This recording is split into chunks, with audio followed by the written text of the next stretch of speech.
warahmatullahi wabarakatuh. Selanjutnya kita akan masuk ke bab 4 yang berjudul Negara dan Konstitusi. Negara merupakan salah satu bentuk organisasi yang ada dalam kehidupan masyarakat. Pada prinsipnya, setiap warga masyarakat menjadi anggota dari suatu negara dan harus tunduk pada kekuasaan negara. Karena organisasi negara sifatnya mencakup semua orang yang ada di wilayahnya dan kekuasaan negara berlaku bagi orang-orang tersebut. Sebaliknya, negara juga memiliki kewajiban tertentu terhadap orang yang menjadi anggotanya. Kemudian yang kedua, konsep negara. Yang pertama kita bahas secara etimologi, yang dimana kata negara yang berasal dari kata stat, yang berasal dari bahasa Jerman dan Belanda.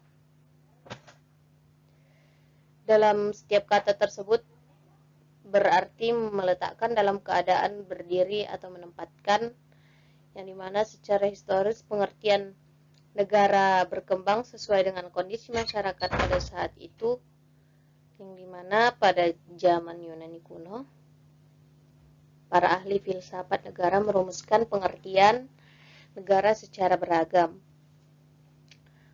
Aristoteles tahun 384 sampai 522 sebelum Masehi merumuskan negara dalam bukunya Politik yang disebut negara polis, yang saat itu masih dipahami dalam suatu wilayah terkecil.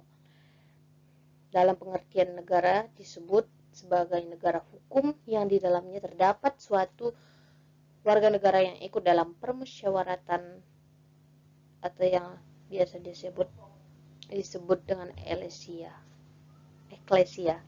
Oleh karena itu, Aristoteles mengartikan keadilan merupakan suara mutlak bagi terselenggaranya negara yang baik demi terwujudnya cita-cita warga negaranya.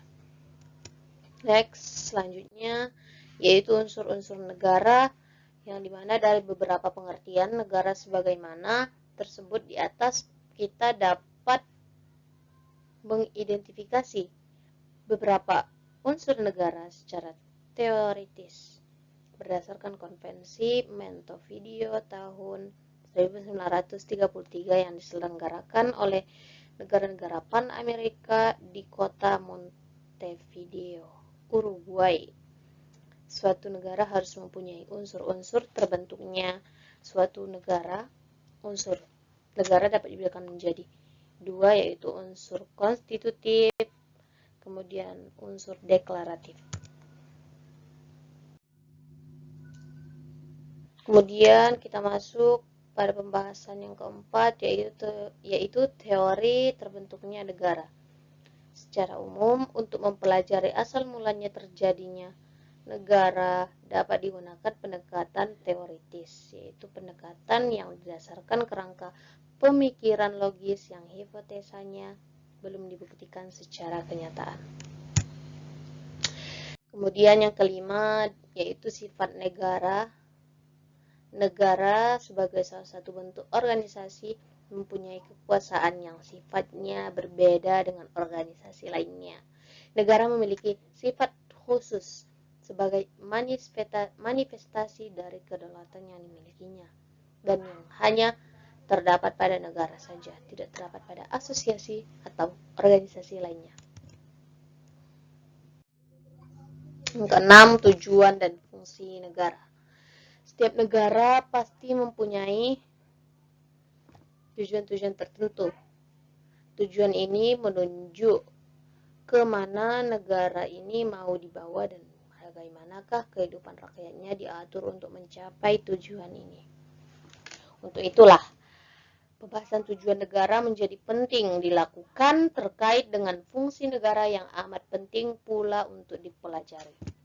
Karena sebagaimana dikemukakan oleh F.S. Jawara